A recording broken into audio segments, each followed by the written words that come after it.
You're listening to She's the Business podcast. Awesome. So today I'm here with the lovely Anne Claessen. She's from the Podcast Babes, and we're going to talk all about podcasts today, which I'm really excited about because although I have a podcast, I would never call myself an expert on podcasting. So I really want to get into this topic with Anne. Welcome, Anne. Thank you for joining me today. Hi, Jessica. Thank you so much for having me. I'm really excited to be here. Awesome. Can you tell us a bit more about exactly what it is that you do with your business, like who it is that you serve and how you help them? And then I'd love to know how you even got into this in the first place. It's really interesting.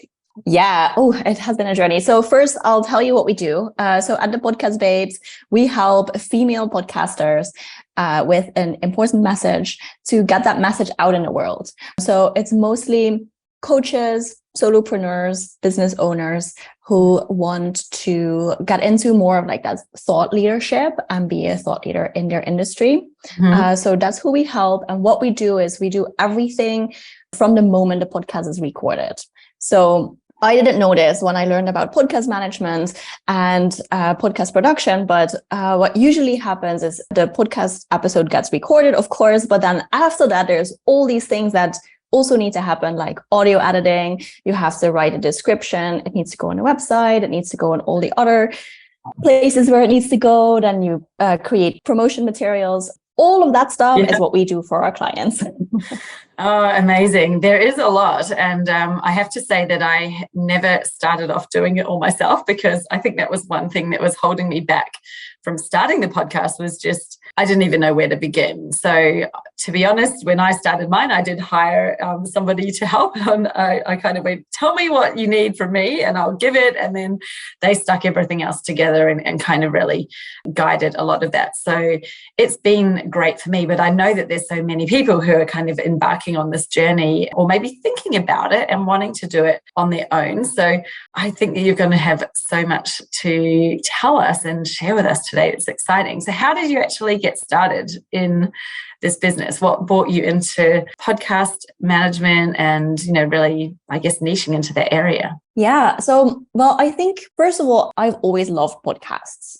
When I was in university, when I was studying, I was always this person in my friend group who was always, I listened to a cool podcast and I learned this and that, and you should definitely check out the episode. Like this was me every day to my friends, and I was that annoying person.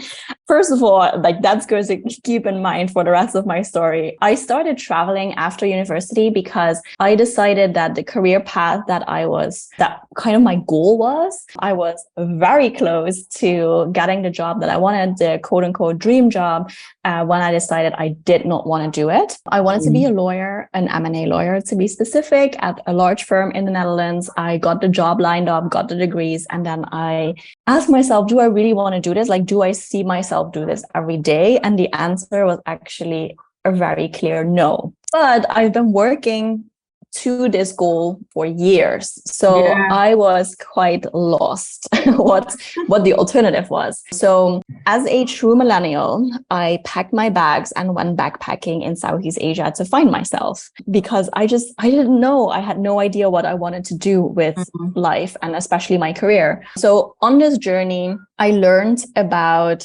working online, remote work. I met digital nomads, and I knew about this like industry, if you will, or lifestyle, but I never thought it would be something I could do. I also always had in the back of my mind, okay, one day I want to start my own business.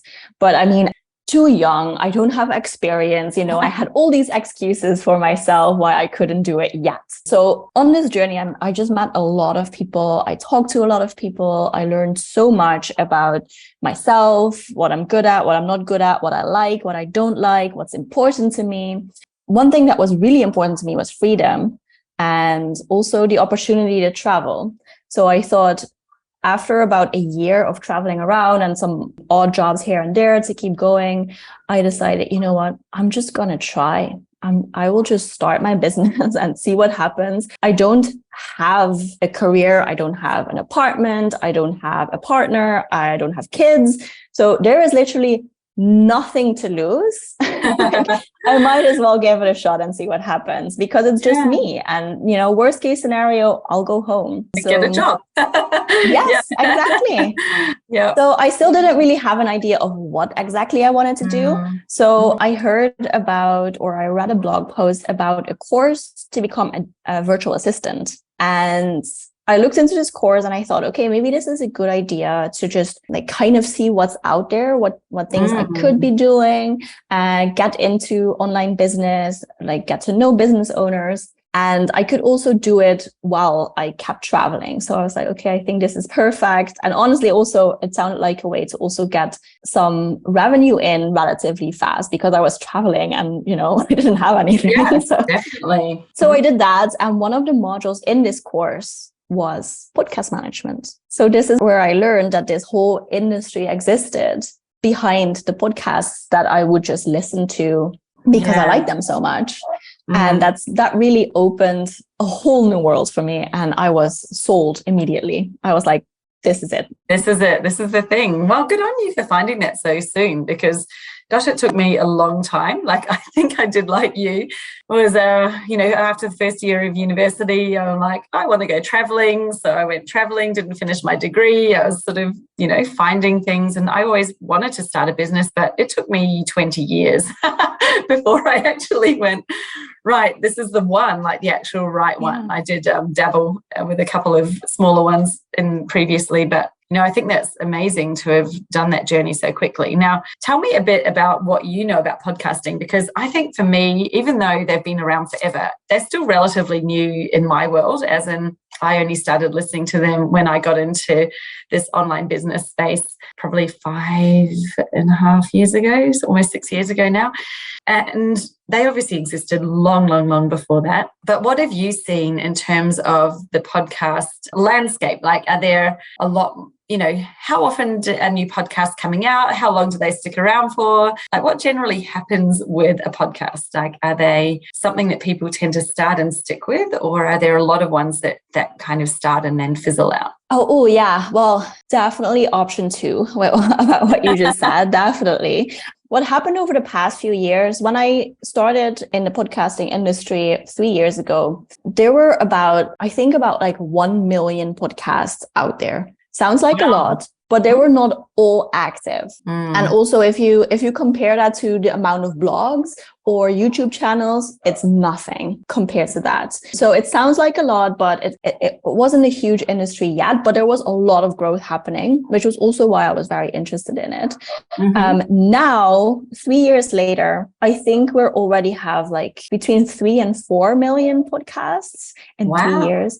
So that means that the amount of podcasts out there multiplied, and it grew so much. But what you said is actually right. Like, a lot of podcasts start and they fizzle out. It's called pod fade. Yeah. So what that means is that after a few episodes, I think the average is 7 to 10 episodes, the podcaster just does not produce new content anymore. And this is actually exactly what happened when I started my podcast. So I made all the rookie mistakes myself. So that means that I can tell you exactly about my experience and what to do, what not to do, especially what not to do from my experience. So what happened when I started my own podcast, I knew all the things I had to do because of this course that I took. I already worked with a few clients. So I thought, okay, I'm going to do this thing for myself. I'm going to start my own podcast. Yeah. This will be easy because I know all the things. It was not easy. So I started recording and it was so exciting. When I started, I was like, yes, I'm going to be a podcaster. I will grow my audience like from scratch. I didn't have an audience, but I will grow my audience and people will start listening. And I don't know, like I will create a brand around myself and this will be awesome. So I released my first, I would say like 3 episodes and it was really fun. After that, episode 4 or 5, I looked at my download numbers and it actually went down. So I was like, what is happening? Like people hate this. They don't like it. No one's listening. That's what I was telling myself. Yeah. So then I was busy. I just got busy by doing things in my business, in my personal life. And I thought, you know what, I'll just take a break. No one's listening anyway, so no one will know that there's no new episode this week. So I took a break. 1 week, another week, another week. And then 6 months later, it was like, oh yeah, I had this podcast, kind of forgot about this. And this is typically what happens with new podcasts. Now, I also want to leads to that. Oh, sorry, you're about to say something. I'll let you carry on. Oh, good. Yeah, what leads to that? I think it's really about expectations and mindset. I did bring back the podcast. After those 6 months of not producing new content, I realized something had to change when I brought back my podcast, because this was obviously not working for me. And it was just not a way to do this sustainably. So I asked myself, first of all, do I even really want this? Yeah. Am I willing to commit to this podcast? Not forever, but for a certain time. And then I really changed my goal for this podcast, especially my short-term goal. So before, my goal was really to grow an audience, and seeing those download numbers was really important to me. But the thing is, especially with a new podcast, a lot of things are out of your control. There's certain things that you can do to get new downloads and new people in. But if this becomes so important to you that you get discouraged and disappointed when download numbers go down, then it gets really difficult to keep going. So the second time around with this podcast, I thought, you know what, I will restart this podcast, and I will not look at download numbers. Like, it's fine. My main goal with this podcast right now is to have interviews with amazing people, and to produce this podcast, like the actual podcast production. That was my goal, to just have a lot of fun recording, meeting new people by doing these interviews, having really good conversations, and then putting that out there in the world, in the podcast space. Yes.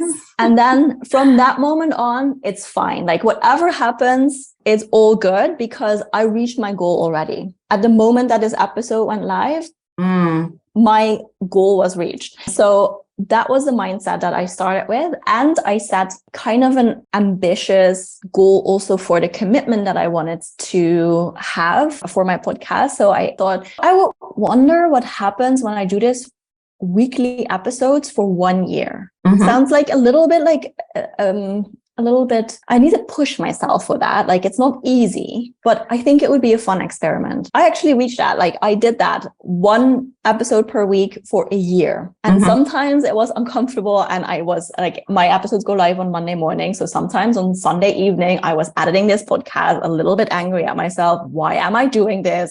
And I had to remind myself, I'm doing this because this is fun.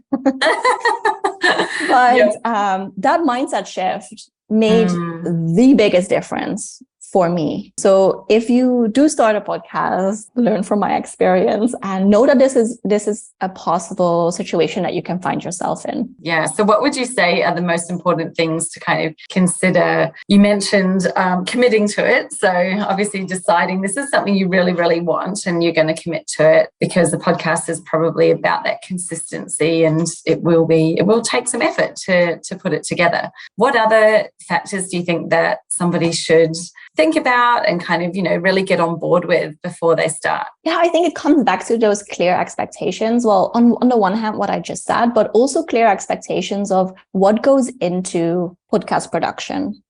Like you mentioned, you have a team who helps you with the podcast. I also have a team who helps me with the podcast. Now, when I started, I did everything myself. And I think there's no right or wrong, especially when you start a podcast. If you want to do everything yourself, that's totally fine. I would say you can do that if you want, but there needs to be some kind of investment. It's either time or money that goes into producing a podcast.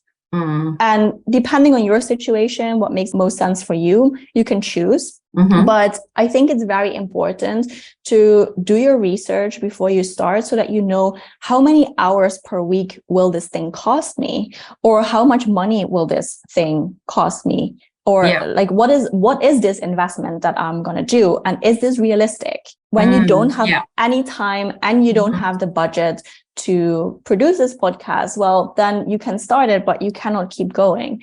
So I think those expectations are very, very important because, like you said, that commitment and consistency, you can produce a podcast and just put an episode out there whenever you want and whenever you feel like it. It's not that it's impossible. There are people who do this and they're successful in their podcast, but it really depends on what your goal is with this podcast. If you already have an existing audience and you just want to share a specific message with this existing audience, they already know you, they already have a basic level of trust with you, and you just want to educate them about a certain topic whenever that makes sense, then yes, this is a great strategy. Yeah. If you don't have an audience and you want new people to find you and to build trust with new people, then you just have to be consistent. You have to show up consistently to build that trust. So then you really want to make sure that you can also keep going and that you don't find yourself in that situation where I was at. After a few episodes, I didn't have time anymore. And then it was just like,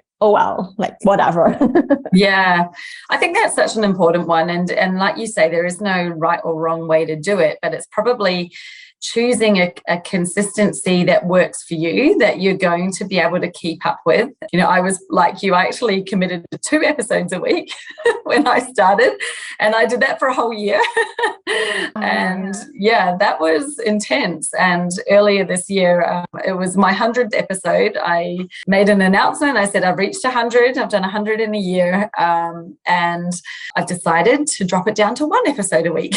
So I'm just spacing it out. So now I'm doing 1, which feels to me like a lot easier because I was doing 2, but 1 is still a lot. And there's many podcasts that don't do a weekly episode. So I think it's, you know, for me, I'm like, well, I'm not committing to that forever, but right now that's, you know, what feels good to me is doable and I've got great content. I think as soon as I start feeling like, oh, I don't have enough to share that often, then I definitely would look at dropping it back again. And that's okay, right? It's like, I'm the boss, I'm in charge, I can make that decision. And I think when you're starting out, especially if you're going to do it on your own, just knowing what I find, even having a team, I think, you know, giving yourself more time than what you realize you're going to need is going to be really key. So spacing it out or committing to a consistency that you actually can keep up so that you're not one of those statistics of the ones that really fizzle out.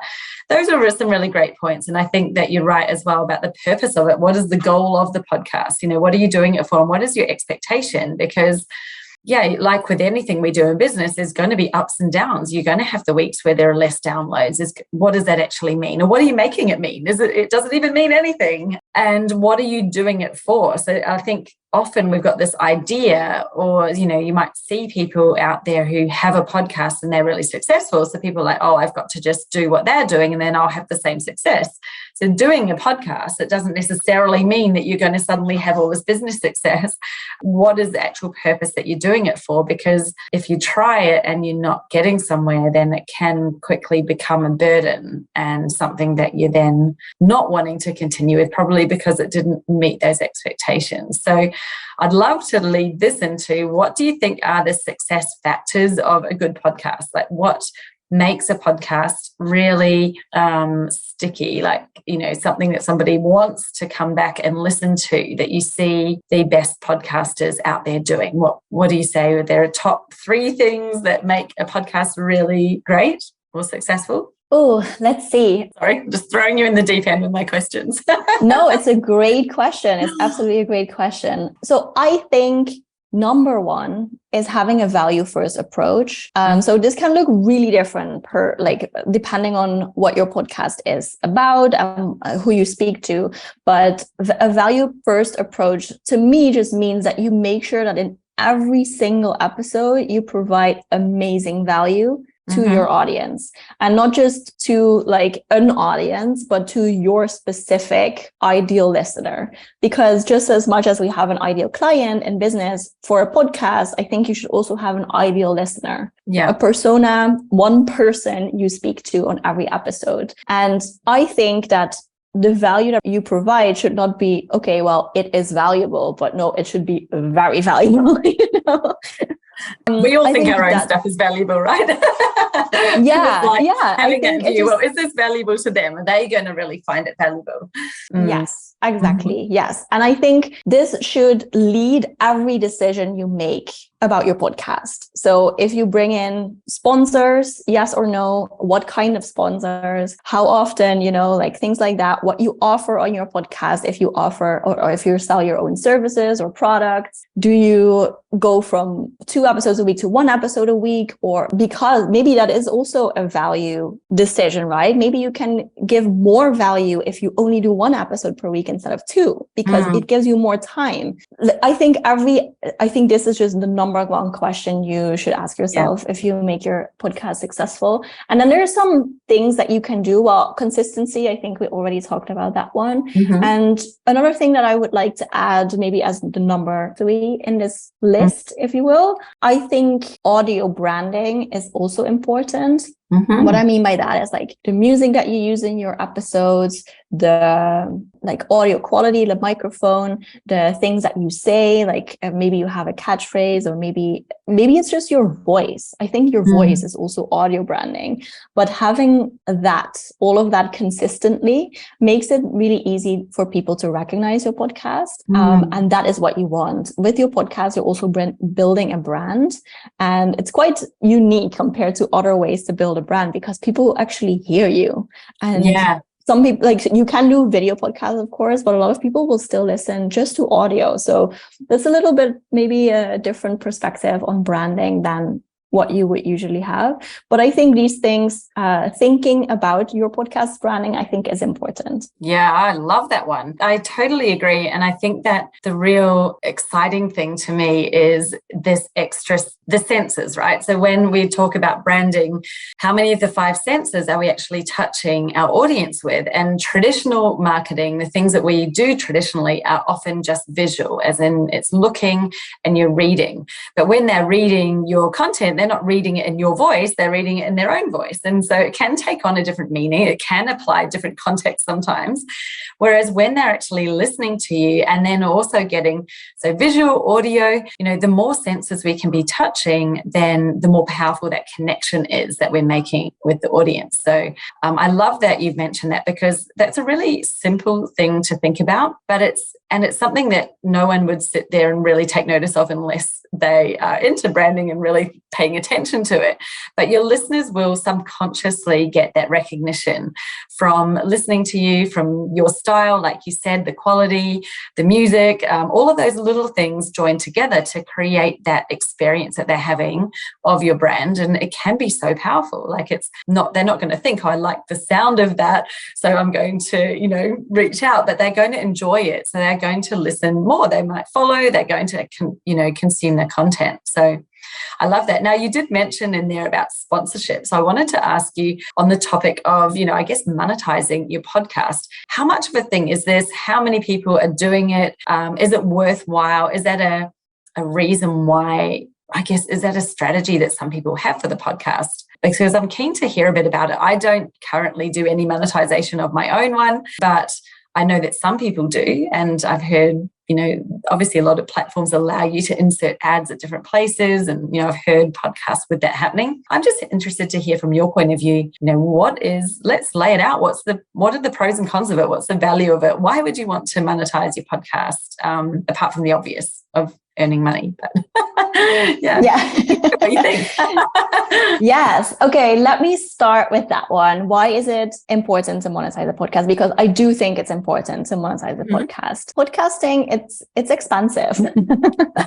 It costs money. It costs a lot of time if you do everything yourself, which is great. I mean, that's cool. But I do think it's really important to see a return on investment at one point, because that allows us to keep going and to impact more people with our message. So I do think it's very important to monetize a podcast.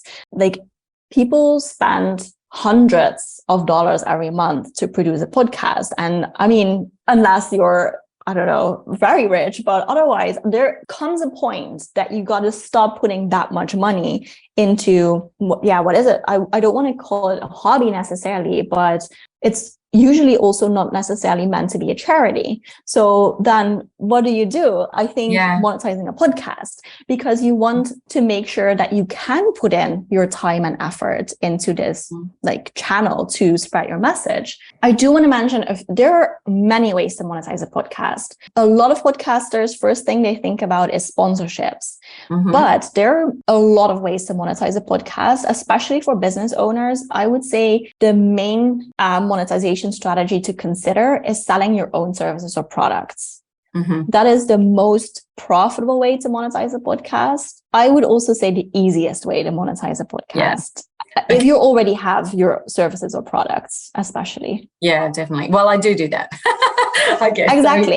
I lied. I don't monetize it in terms of getting money from other people, but I do definitely provide some lead magnets and, ways where I talk about my programs and my offerings where it's appropriate. So yes, in that way, I suppose I do monetize it, which is good. Yeah, that is great. Absolutely. And the best thing about this is you don't need thousands of people listening to your podcast every week, because even if you have 10 people listening and one person decides to become a client, cool, you have a great return on investment on this podcast. So I think that's also really good to keep in mind, depending on how you want to monetize your podcast.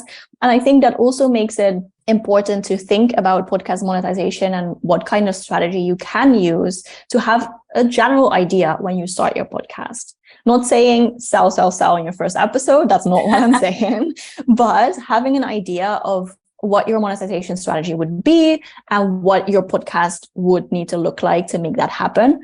So when you're a business owner and you want to sell services, you don't need thousands of people listening. You want a select few ideal clients listen to your podcast and create content that leads to signing up with you. It sounds really easy. If your goal is more to help a lot of people and you don't have services or products that you offer, then maybe a sponsorship makes way more sense. Maybe you don't want to get clients or customers out of your audience. Maybe you just want to provide this value for free for the audience, but you still want a monetary return on investment. So then working with sponsors is an option to consider. Also within sponsorships, there are different ways that you can do. So what you mentioned, there are companies who will place ads in your podcast.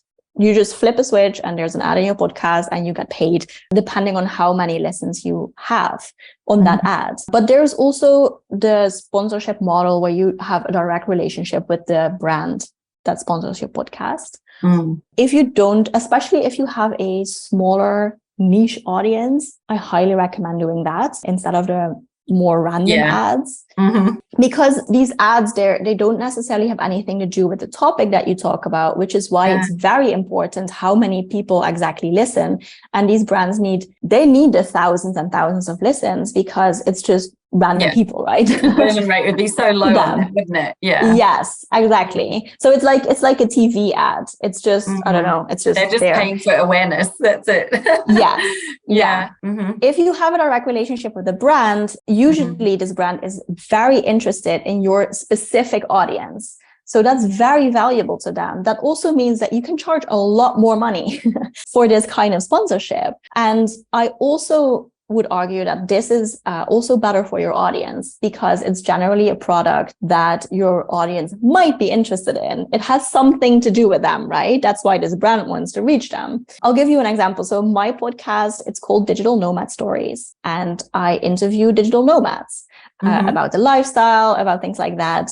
And I work with companies. I have sponsors on my podcast who have products or software for digital nomads. So what I would love to happen is that a brand sponsors my podcast and they offer something that is super interesting to my audience. So my audience is, wow, great tip. Cool. Let me check that out. The brand gets these people in the door, which are ideal clients for them. And I get money. Yeah. That's the win-win that I'm going for. It is a win-win. Yeah, absolutely. And I do think that is valuable as well, isn't it? Like that's the whole thing. It's still aligned with value because it's something that your ideal customer, it's relevant for them and of interest to them. So you're not just sort of throwing a generic ad in front of their face. It's actually really tailored for them. Yes, exactly. I think that is honestly where the magic is. Yeah. Because I think it is possible to make it a win-win for everyone. And it takes a bit more effort compared to just flipping a switch and getting a random ad in your podcast. It's very easy to do that. And I think if you just do your podcast more as a hobby, if you produce your podcast as a hobby and you kind of accidentally grew quite a large audience and you're like, oh, well, why not? Cover some of the costs, then yes, definitely do it. Because working with brands in this way, there's actually quite a bit of work that goes into that. Like you have to communicate with the brand, you have to negotiate a sponsorship, come up with a sponsorship or like campaign that works for both parties, have a contract, and then you have a call. And, there's work that goes into this. I feel like it sounds a little bit easier than it is, and like the more work goes into it than what it sounds like. The concept sometimes is like, yeah, I could do that, but then it's like all the stuff in the background that you haven't kind of figured out what to do. Yeah, so I think that is important to know, though. And there's many other ways to monetize a podcast. Like you can do so many things, so which is also really cool. I have a client, they have a membership around their podcast. Okay. You can think of affiliate marketing, which a lot of bloggers do, but you can do that on podcasts. You can run events. Like there's so many things you can do. Yeah, it's incredible, actually. And, just thinking about it, there's sort of that direct as well as indirect ways where, you might, so ads obviously are a lot more direct because you're literally saying to them, hey, there's this thing, and if you're interested, go here, and giving them that call to action. Whereas, I find as well a lot of clients come to me and they just slip in there some way. Oh yeah, I was listening to your podcast and that's how I got to know you, and I decided to reach out. And I was like, oh, that's interesting. And this has happened again and again. And so obviously that's not a direct means. Like I haven't said, hey, I want clients, come and click here and book in a call with me. I never invite people to do that, but I do invite them to check out some of my online programs. They might have listened to episodes though, and then they've gone and done their own sort of research in the background and decided to reach out. So it's really interesting when you think about it, and you've got to give this a bit of time. This has been, so I'm just thinking back, mine has been up and running for just over a year. Obviously, I said I reached my 100 episodes in a year, and I decided to drop down to one a week.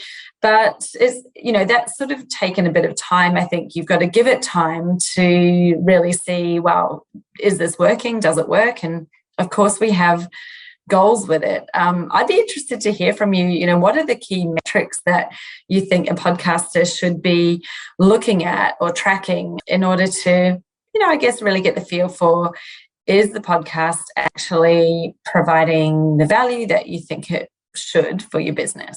Yeah, I think great question, especially because this is a question that I see in Facebook groups, especially a lot, where people ask, okay, I started my podcast, I'm 1 month in, I have this amount of downloads, is this good? I totally understand the question, like I've been there, but I think it's the wrong question in that sense, right? Because it's comparing this podcast with other podcasts, and that is just impossible. Your situation is different, your audience is different, your content is different. You just cannot compare it. However, I think there is a comparison that you need to make, and that is with your past self. So you can always compare your podcast this month to your podcast last month, or to your podcast this year to your podcast last year. And I do think that those metrics are very important to look at. So when I open my hosting platform for my podcast, where I see all the stats, what I look at is how is my podcast performing now compared to last week or last month. You could even do last year, if that makes sense. But is it performing better, or is it performing worse? Is there growth? If yes, cool, it's working. Yeah.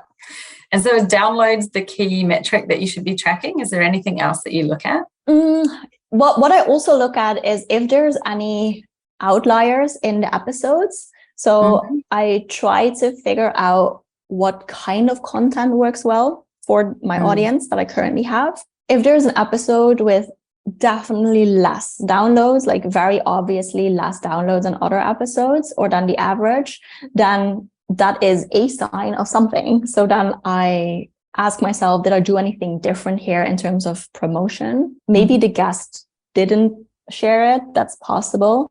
Or if there's any other reason, if there's no reason, okay, maybe this topic just didn't resonate as well. Maybe it's also the title. That's also what I would say. Like sometimes titles make or break an episode in that regard. So, but that's a sign that I have to look into that. If I see that happening to several episodes on the same topic, then I know, okay, this topic is just not working. But also the other way around. If I see that one episode performs really well, I had that on my podcast where I had a few episodes about dating as digital nomads. Yeah. And I mean, I understand it's a juicy episode. I would listen to it. But apparently a lot of people thought the same. So that episode performed really well. So I got another person on to also talk about dating as digital nomads. And that episode also performed really well. So now I'm like, okay, cool. I can do more of this content. So I think looking at these outliers is also really important in that sense. And then you can see some things like where people listen from could be interesting, especially when you're talking to brands about a potential sponsorship. They want to know things about your audience, like who is listening. And compared to Google Analytics or things like that, you don't know that much about your audience, but there are some things that you know. You can also see on what app or platform people listen, which could be interesting, like in terms of how you promote, like what links or things you promote. So that could be interesting. But I think overall, I would just look at growth and download numbers.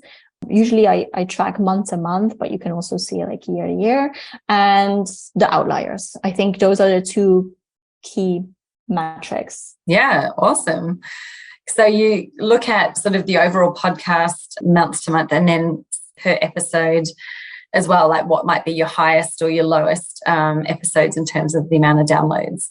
And then dive into that. I love that. Yeah, because it just gives you that clue. There's something that's gone on. What is it that's either made it really successful or has led to it being less successful? And I completely agree that the subject line can make or break your episode. I've seen so many, I think I spend probably equally or more time on the subject line than I do on the actual caption because it is so important. Like no one's going to click on the episode to listen if it doesn't sound interesting. So I have a quick tip for that because what a lot of podcasters do is they start a description of the podcast, the show notes.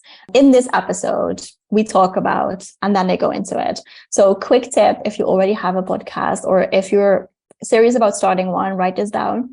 You want to start the very first sentence, the first few words of the show notes need to be enticing. This is your hook.